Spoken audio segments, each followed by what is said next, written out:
Good morning, students. Today we are going to see certain topics in refrigeration and cold storage. Myself, Krishnaveni. In this video, we are going to discuss about the various psychometric processes. So, the process of changing and affecting the psychometric properties of moist air we call the psychometric processes. We have nearly 9 processes. Okay, we are going to see them. So, this is actually this figure depicts the psychometric chart. You can see that the sensible heating will be along the right side, cooling on the right side, left side. Okay, that is the temperature will be reduced. dBT is along the x-axis and humidity ratio is along the y-axis. So you please consider this cross and all. Okay, upper humidifying, dehumidifying, and the right side is heating as the temperature is increased. Okay, when you are increasing your relative humidity means what happens? Humidity ratio means it will go in the upper side. Okay, I'll explain the process. So first one is the adiabatic mixing of streams and also mixing of several streams of fluid is common in engineering practice. So the process can usually be assumed to occur adiabatically. So there will be no heat exchange to the outer environment. Okay, so that we can, it is related by the process 1, 2, 3. Okay, so two air streams are being mixed with each other. If the air is heated to temperature T1 to T2 by coils means, then bypass factor we have, it is actual loss by gain. So the efficiency of coil is equal to 1 minus Bpf. For sensible heating, the coil temperature should be greater than the dBT of air. For sensible cooling, what happens? The coil temperature should be less than dry bulb temperature, but it should be more than the dew point temperature. Next one is sensible heat factor.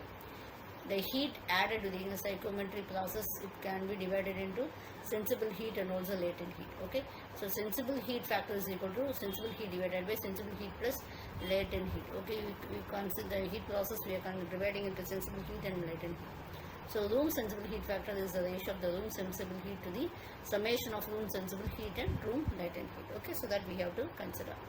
Normally the first one is sensible heating is in addition of heat to the moisture without the addition of moisture. So it follows a constant humidity ratio line on the psychometric chart. Okay, so this we can see is a sensible heating where the dry bulb temperature is being increased. Okay, second one is sensible cooling is it is a removal of heat from the moisture without the removal of moisture. So it follows a constant W. So for example, I can see this, the right side is heating and the left side is cooling. So adding or removing sensible heat without changing absolute moisture content is called a sensible heating and cooling process.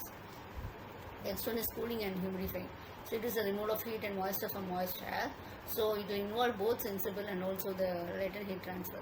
So in cooling coils, the temperature of air reduces and the saturation point or dew point will be reached. Okay, so further cooling results in the reductions of the absolute humidity. Next one is heating and humidifying.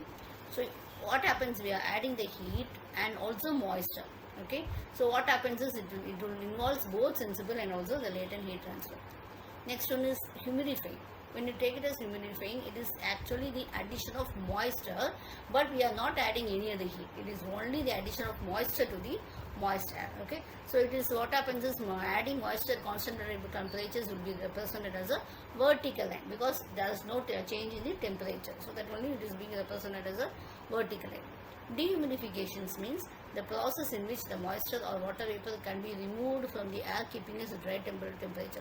The same one, but dehumidification is reduction also of humidity. Can you please see this diagram? You can see this vertical line.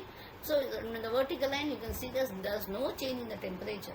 Okay, so when it is going up above means humidifying means the same dry bulb temperature only, but the moisture is increased. Similarly, if you consider the horizontal line, what happens is when it is moving along the left line, the dry bulb temperature is decreased. Okay, but in the right side, the dry bulb temperature is increased. So that we have to consider. Thank you.